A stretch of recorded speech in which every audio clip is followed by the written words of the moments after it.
Thank you, Josh and Kevin and everyone who's had a part in tonight. Thank you for having us here. It's been a really interesting campaign so far. Who I am, if you don't know me, I'm in the Hills. I grew up in Lingfield.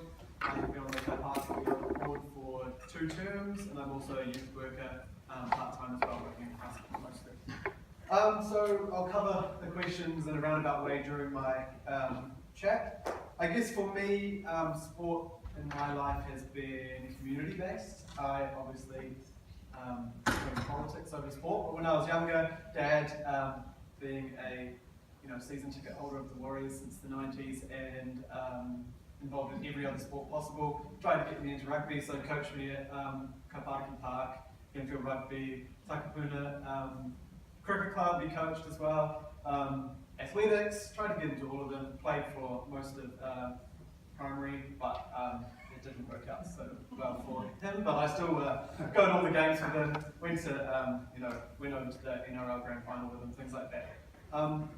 The other thing is relationships. The biggest way I've built relationships around sport is through my previous jobs. So when I was at uni working at the Glenfield Tavern, when I was at uni working at the Slip-In, all the clubs I'm there either chucking them out at the end of the night or getting good relationships throughout the time I've worked there. So through those relationships I get calls when a field is broken, I get calls when something is broken, I have emails and things coming left, right, centre, or Dad unfortunately does when he's down getting his car fixed or at the pub or whatever, he's getting the calls to go through to me, so sorry Dad. But yeah, so really it's those relationships through community that where the sport grows.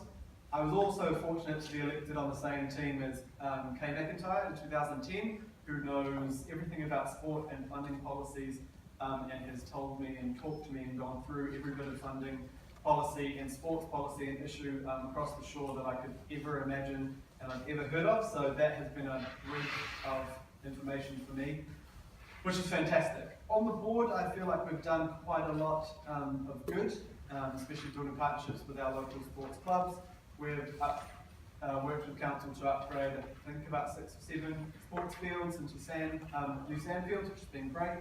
We've been able to help North Harbour Netball upgrade all the courts there, and we, like Danielle said, we were able to put some more funding into that and be responsible for what's in our boundary.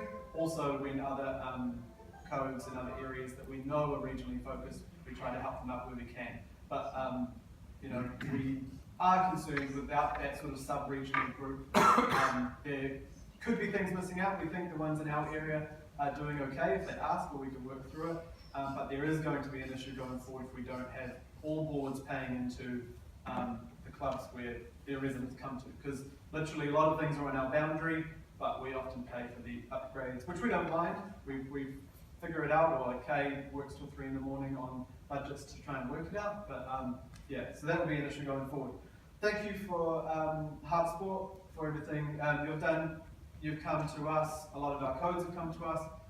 One of my ideas talking to Kay McIntyre's chair at the beginning of the term was to have a community forum, which was just based on people coming, talking to us. Often we'd have our business meetings and you'd be stuffed in for a 3-minute session and we'd be rushing you out the door because we had 35 agenda items to go through. So the community forums at night have been really, really crucial for us to hear each of our codes. I think most people have come through, if not once, several times to look at what's short-term planning, long-term planning, and to work with you guys on that. Probably my best relationship within Harbour Sport, which is Jay Martin, which is great to see you here, a positive face, and to get in that, with her active communities around cycling and walking has been one of my passions. We've managed to get 12 connections across Kaipatiki. I went and talked to the governing body on the day they unanimously supported Skypath to make sure our community was absolutely, their voice was heard in there as a positive. If I'm elected to council, it is going to be about those positive relationships with me. I'm not going to blame staff.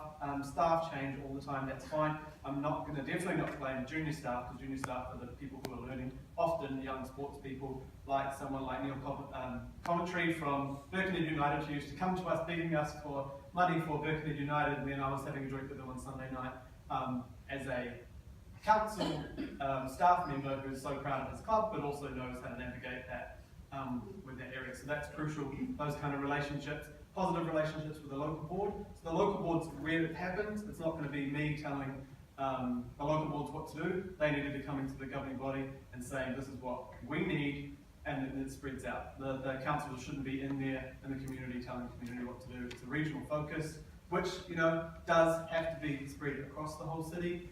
We do have some fantastic facilities on the shore. Yes, some of the funding needs to be fixed, but I look at some of the schools I've worked in and the areas I've worked in down south in my youth workers job, and some of their facilities and fields and stuff are just in a shocking state. So if we want the city to grow and to have players from right across Auckland, making it to the national level, getting to the Olympics, becoming All Blacks, all those kind of things, we're going to need the whole city working, and the councillor role is about that. It's advocating for the shore, but it's also advocating for across Auckland. I don't know how much longer I have left. But the big thing, another big thing for me was I started the first children's panels in Auckland, the first students panels with our community trust, getting really good information from our schools and young people, and a lot of that is around sports. Just, how can I afford boots? I can't go to sport because of this. So it's feeding those things and making sure we're listening to people from all backgrounds, all ages, and we need to have the world's most livable city, but that's about sport, that's about community. It's about those connections. I mean, I think sport really, for me, I've seen throughout my life, has made connections through all backgrounds, all cultural backgrounds, socioeconomic, everything. And if we don't invest in sport, invest in you guys, and listen to you guys, then we're not going to have a livable city. So thank you so much for having me. I know it's not a massive crowd, but it's awesome that you all turned out and spent a Wednesday night away from your family. So thank you very much.